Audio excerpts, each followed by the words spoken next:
So it is fantasy football season. It is time to have some fun. And if you're not having fun, again, you and I talk about this a lot, Jeff, that different than baseball and even basketball and hockey where there are multiple games during the week, the one game a week thing really makes you have to make decisions quickly.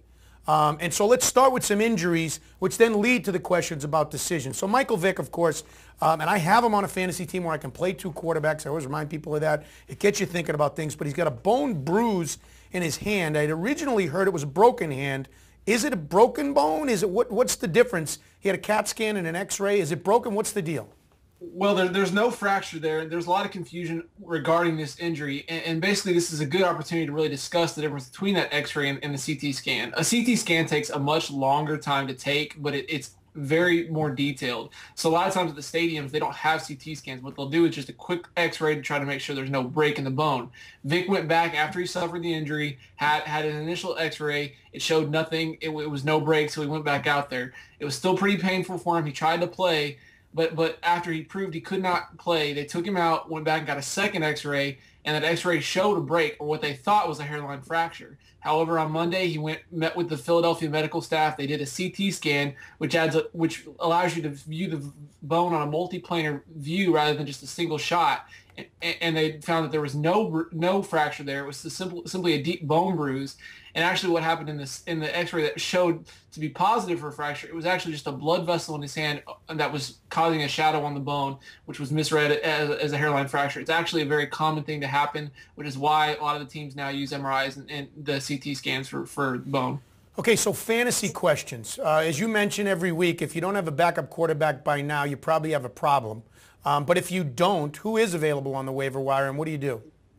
You know, I think Vic's going to play, so I don't think a guy like Vince Young is going to be able to help you very much, even though Young's overcoming a hamstring injury himself. All reports are indicating that Vic is going to play. You know, you've got to start looking at the matchups. A lot of guys are down on Sam Bradford. He's available in a couple of my leagues. I think he's a guy worth a shot. I think they've underachieved, and you may be able to buy low on Bradford at this point. A couple of the other rookies are still performing okay. Dalton's still available in the league. I know you guys just talked with the Bengals guy. So, you know, he's a guy that not a lot of people are having a lot of trust in at this point. Also, you know, you can look at Denver. There's not the numbers haven't been there for Kyle Orton, but a lot of teams are, you know, a lot of fantasy owners are falling out of favor and getting tired of Orton. So he's a guy that at least you can fill in for a week or two. He's a decent sub.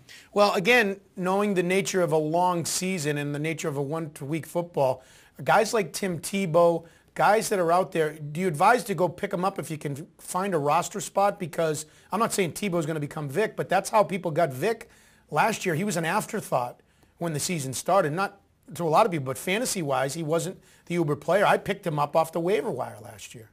Now is the time to really start thinking about what you're going to do down the road. You know, in the draft, you know what no one's really sure what's going to happen. You don't have a lot of statistics to base anything off. But now, 3 weeks into the season, you know, the numbers are there. You're going to start to see trends a little bit. And if you've got a guy on your bench that you know originally drafted as a handcuff, or a guy that you kind of hope would have a breakout but hasn't done anything, now would be the perfect time to go take a flyer on somebody who you think can help you. Tebow was a fantasy stud down the stretch last year for a lot of guys. He won a lot of people a lot of leagues because he played extremely well down the stretch.